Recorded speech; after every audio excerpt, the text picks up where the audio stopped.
నిన్న మేము వెలుగుమట్లకు పోయినాం. వెలుగుమట్లకు పోయి మేము ఆల్రెడీ ముందు రోజే ప్లాన్ చేసుకున్నాము. వెలుగుమట్లలో మొత్తం 800 మందికి పట్టాలు ఇవ్వాలి, కేవలం 311 మందికి ఎట్లు ఇస్తారు, ఆ 311 మందిలో కూడా అనర్హులు ఉన్నారు అని అంటే మళ్ళీ పొంగులేటి మళ్ళీ ఇంటర్నల్ ఎంక్వైరీకి ఆదేశించిందట. ఆ ఎంఆర్ఓ ఏదో తప్పు చేసిందని ఎంఆర్ఓని ట్రాన్స్ఫర్ చేసినాడు. అంతకుముందు ఆల్రెడీ ఆర్డీఓని ట్రాన్స్ఫర్ చేసిరు, ఇప్పుడు ఎంఆర్ఓని ట్రాన్స్ఫర్ చేసిరు.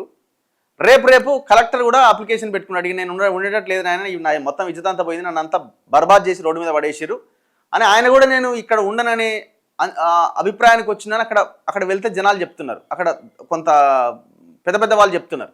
ఆయన కూడా ఉండేటట్టు లేదు, లేకపోతే వీళ్ళే ట్రాన్స్ఫర్ చేసేటట్టున్నారు. ఎందుకంటే ఏమవుతుంది, ఇప్పుడు ఎవరన్నా ఏదన్నా సమస్య మీద పోయిరు అనుకోండి, కొత్తగా వచ్చిన కలెక్టర్ కానీ ఆర్డీఓ కానీ ఎంఆర్ఓ కానీ ఏమంటారు, నేను మొన్ననే వచ్చినా నాకేం సంబంధం, నాకు తెలియదు అంటారు. ఆల్రెడీ ఉన్నాడు అనుకో క్వశ్చన్ చేస్తారు కదా. అందుకే ఆ వ్యవహారం అంతా నడిపించిన వ్యక్తిని అంతా అయిపోయిన తర్వాత తీసి ఇంకో దగ్గర వేస్తారు, కొత్తని తెచ్చిపెడతారు. ఇది రాష్ట్రంలో జరిగేది. కొత్తని తెచ్చిపెట్టంగానే జర్నలిస్టులు ఎవరైనా పోయి క్వశ్చన్ అడిగారు అనుకోండి, నాకు తెలియదన్నా చూడాలి, అవన్నీ వెరిఫై చేయాలంటాడు. సింపుల్, ఒకటే క్వశ్చన్తో కథం అయిపోతుంది. మీరు ఏదన్నా ఎంఆర్ఓ ఆఫీస్లో పనుండి ఎంఆర్ఓ ఫోన్ చేసి సార్ ఏమైనా సార్ వీళ్ళు ఎందుకు చేయలేదంటే నేను లేనండి, అప్పుడు పాత ఆయన ఉండే, మొన్ననే వచ్చిన 2 నెలలు అవుతుంది అంటాడు. కథం, ఒకటే దెబ్బతో తప్పించుకుంటాడు, ఒకటే మాట. సో ఇప్పుడు సేమ్ అది వెలుగుమట్లది కూడా అందరినీ ఆర్డీఓని తీసిరు, ఎంఆర్ఓని తీసిరు, రేపు కలెక్టర్ని తీస్తారు. అంతా అయిపోయిన తర్వాత కొత్త వాళ్ళు వచ్చేసరికి వాళ్ళు మాకు తెలియదు అంటారు. ఇప్పుడు అట్లా 311 మందికి ఇచ్చిన దాంట్లో కూడా ఇంటర్నల్ ఎంక్వైరీకి ఆదేశించి అందులో అనర్హులు ఉన్నారు అంటున్నారట. మరి ఎట్లా, ఏ లెక్కన చేసిరు మీరు? ఇంత పెద్ద ఇష్యూ జరిగిన తర్వాత కూడా అనర్హులకు ఎట్లు ఇచ్చినారు? అసలు ఇవ్వాల్సింది ఎంతమందికి? 800 మందికి. అక్కడికి పోతే పాపం ఆల్రెడీ అర్హులైన వాళ్ళకి పంచనామా చేసి లెటర్లు ఇచ్చిన తర్వాత కూడా వాళ్ళ పేర్లు అందులో లేదు. ఎవరైనా మీడియాతో మాట్లాడితే వాళ్ళకి అసలే లేదు. చివరికి ఏం చేసిరంటే వీళ్ళు, ఒక్క చిన్న విషయం చూడండి మీరు, ఎక్కడుందో ఇది.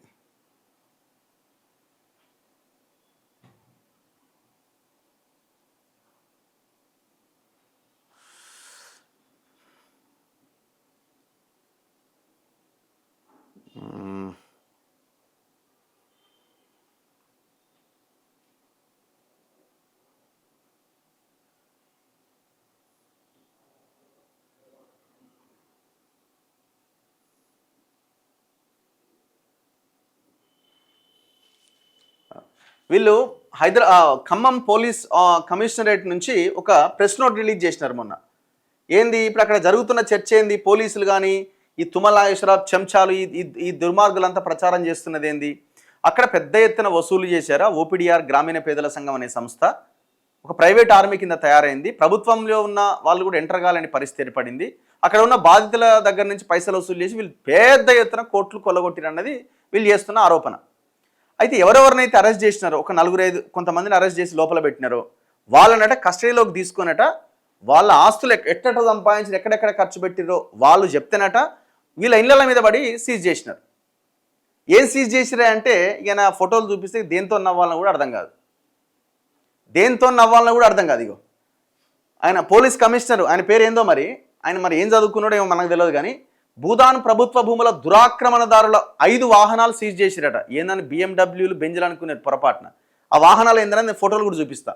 అక్రమ స్థిర చరాస్తుల అటాచ్మెంట్ కోసం చట్టపరమైన చర్యలట. పోలీస్ కమిషనర్ భూదాన్ ప్రభుత్వ భూముల దురాక్రమణకు పాల్పడి పేద ప్రజల నుంచి అక్రమంగా డబ్బులు వసూలు చేసి కూడగట్టుకున్న సుమారు 45 లక్షల విలువ చేసే స్థిర చరాస్తుల అటాచ్మెంట్ కోసం చట్టపరమైన చర్యలు చేపట్టినట్టు పోలీస్ కమిషనర్ సునీల్ దత్ తెలిపిండట.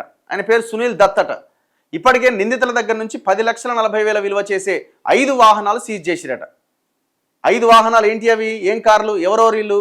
బల్లి శ్రీనివాసు, ఆయన హమాలీసీను, పోలేబోయిన ముత్తయ్య, కొప్పెర వెంకన్న, తాళ్ళూరి కృష్ణ, కుంజా కృష్ణయ్య, బాణాల లక్ష్మణాచారి, ఈ 7గురునట విచారిస్తే మొత్తం చెప్పిరట. వాళ్ళు ఎంత, 2,88,38,100 రూపాయలు వసూలు చేసి కొంతవరకు కోర్టు ఖర్చులకు, ర్యాలీలు, సర్వేలు, భూదాన్ వినోబా నవోదయ కాలనీలో తాత్కాలికంగా నిర్మించుకున్న ఇండ్లకు కరెంటు, నీళ్లు, మిగతా సౌకర్యాల పేరుతో ఖర్చు పెట్టిరట.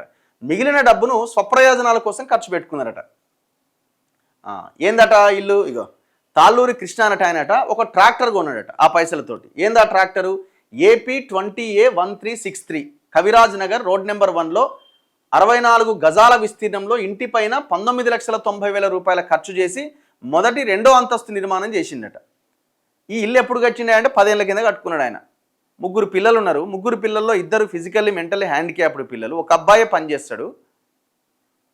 ఆ తాళ్ళూరి కృష్ణ అనేట ఆయన ఆ ట్రాక్టర్ కూడా ఏంది, ఆ ట్రాక్టరు ఆ కాలనీలో నీళ్లు తీసుకురావడానికి ట్యాంకర్ల ద్వారా నీళ్లు తేవడానికి ఏర్పాటు చేసుకున్నటువంటి ట్రాక్టర్ అది. ఏపీ అన్నట్టు ఎన్నేళ్ల కింద కొన్నట్టు అది. ఒకవేళ కొన్నా కూడా వీళ్ళు సెకండ్ హ్యాండ్ది కొన్నట్టే కదా, రీసెంట్గా కొన్నా కూడా. ఆంధ్రప్రదేశ్ రిజిస్ట్రేషన్తో ఉన్నది అది. ఆ ట్రాక్టర్ ఎట్లుందో చూస్తారా, చూపిస్తా.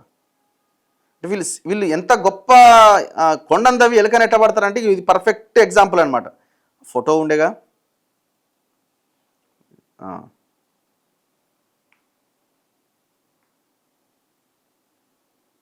ఇక వీళ్ళు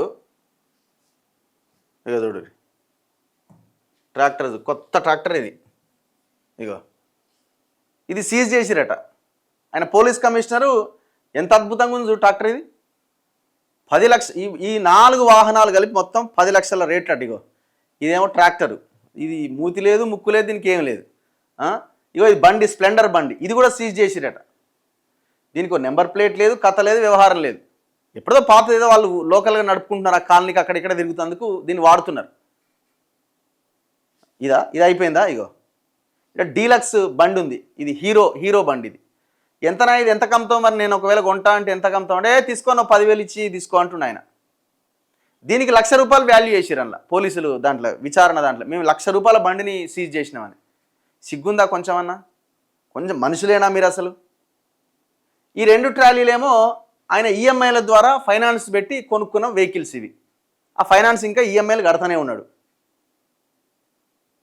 ఇవి సీజ్ చేసేట మొత్తం ఓపీడీఆర్ వాళ్ళు, గ్రామీణ పేదల సంఘం వాళ్ళు భారీ ఎత్తున వసూలు చేసి మేము ₹44 లక్షల మేము సీజ్ చేసినామని. ఇగో ఆ ప్రెస్ నోట్ చూపించిన కదా ఇందాక, ఆ ప్రెస్ నోట్. అసలు నాకు తెలిసి దేశ చరిత్రలోనే ఇట్లాంటి సీజింగ్ ఉండదు కావచ్చు. ఒక్కొక్కడు పందుల లెక్క దోపిడీ చేసి, ఇప్పుడు తుమ్మల నాగేశ్వరం 35 ఎకరాల భూమి గిరిజనులకు చెందాల్సిన భూమిని 170 చట్టం అమల్లో ఉన్న దమ్మపేట్ మండలంలో ఒక గ్రామంలో రాయించుకున్నాడు. మరి ఆ భూమిని స్వాధీనం చేసుకుని అది కదా సీజ్ చేయాల్సింది అది. నేను నిన్న ఖమ్మం పోతే ఆ 25 ఎకరాలు జర్నలిస్టులకు ఇస్తే, జర్నలిస్టులకు సంబంధించిన భూమిని కూడా లేపేసినారట. 190 ఎకరాల్లో ఈ దుర్మార్గులంతా కలిసి పాగా చేసిరట. 190 ఎకరాల్లో పొంగులేటి శ్రీనివాసరెడ్డి కబ్జాలు లేవా, తుమ్మల కబ్జాలు లేవా, పువ్వాడ కబ్జాలు లేవా? మరి ఇవన్నీ ఎవడు రికవరీ చేయాలా? తెలంగాణలో కబ్జాలు చేసి పెద్ద ఎత్తున దోపిడీలు చేసిన దాన్నే సీజ్ చేసిన దిక్కులేదు. సిఎంఆర్ రైస్కి సంబంధించి ఆ బియ్యం ఈ ధాన్యాన్ని కొనుగోళ్లకు సంబంధించిన దాంట్లో రైస్ మిల్లులు పెద్ద ఎత్తున అక్రమాలకు పాల్పడ్డాయని వార్తలు వచ్చినాయి. 1,000 కోట్లు. ఒక్కదన్నా రెవెన్యూ రికవరీ యాక్ట్ పెట్టి రికవరీ చేసినారా ఒక్క దగ్గరనైనా? ఇలా రేవంత్ రెడ్డి సీజింగ్ ప్రక్రియ ఎంత అద్భుతంగా ఉంది చూడండి. ఈ ట్రాక్టరు, ఆ డీలక్స్ బండి, స్ప్లెండర్ బైకు, అది ఏం మనుషులు మీరు అసలు మీరు మనుషులేనా? ఇగో అది ఎటుపా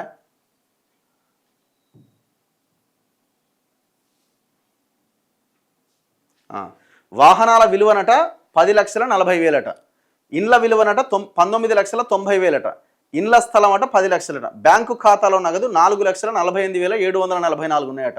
మొత్తం ఆస్తుల విలువ 44,78,744 ఉన్నాయట. ఇక వీళ్ళు మనుషులు కాదు, వీళ్ళు పని చేయలేదు, వీళ్ళు ఇండ్లనే కూర్చున్నారు. ఇక వాళ్ళ జీవితకాలంలో పనే చేయలేదా? వాళ్ళు పని చేస్తే ₹4 బ్యాంక్ అకౌంట్ ఉన్నా కూడా అవే పైసలా? ఇక మొత్తం ఎక్కడ మనుషులు రా నాయన మీరు?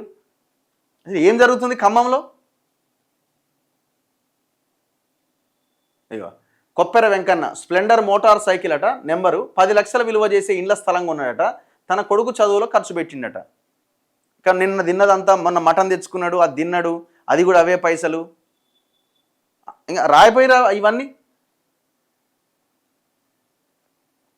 చి ఈ అధికారులు ఏం అధికారులు ఏందో అర్థం కాదు. ఆ లీడర్ ఏం చెప్తే ఆ పని చేయాలి అంతే. మాకు షాకింగ్ అనిపించింది. మేము అక్కడ ఎంటర్ కాగానే 100 మంది పోలీసులు ఎవరిని రాణిస్తలేరు జనాలు. మీరు అస్సలు ఆ మీడియాతో మీరు మాట్లాడొద్దు. దాదాపు అప్పటికే ఒక 4-5 అరెస్ట్ చేసి ఆ ఖమ్మం 2 టౌన్ పోలీస్ స్టేషన్లో పెట్టిర్రు. మేము వాడికి పోయిన తర్వాత పోలీసులు మమ్మల్ని అరెస్ట్ చేస్తారేమో అనుకున్నాం. బేసిక్గా మమ్మల్ని అరెస్ట్ చేస్తారేమో, లోపలికి రానియరేమో అనుకున్నాం. మేము పోయి జస్ట్ అట్లా గేట్ దగ్గరికి ఎంటర్ అయినామో లేదో ఎక్కడ పోలీసులు అక్కడ వెళ్ళిపోయినారు. చరిత్రలో ఫస్ట్ టైం చూస్తున్నాం మేము. అది మిరాకిల్ అనుకున్నాం మేము. అరే పోలీసులు వెళ్ళిపోవడం ఏందని అనుకొని ఉంటారు. ఎందుకు వచ్చిన గొడవ, మళ్ళీ వీళ్ళని ముట్టుకుంటే మళ్ళీ పెద్ద ఈ గొడవ అవుతుంది, మళ్ళీ రాష్ట్రం అంతా ఆగమాగం అవుతుంది, ఇబ్బంది అవుతుంది అని అనుకున్నాను. పోలీసులు మాత్రం వెళ్ళిపోయారు అక్కడి నుంచి. దాదాపు 3-4 గంటలు అక్కడే ఉండి ఆ పెవిలియన్ గ్రౌండ్స్లో ఆ బాధితులతో మాట్లాడించి బయటకు వచ్చినాం. మళ్ళీ హైదరాబాద్కి వచ్చినాం.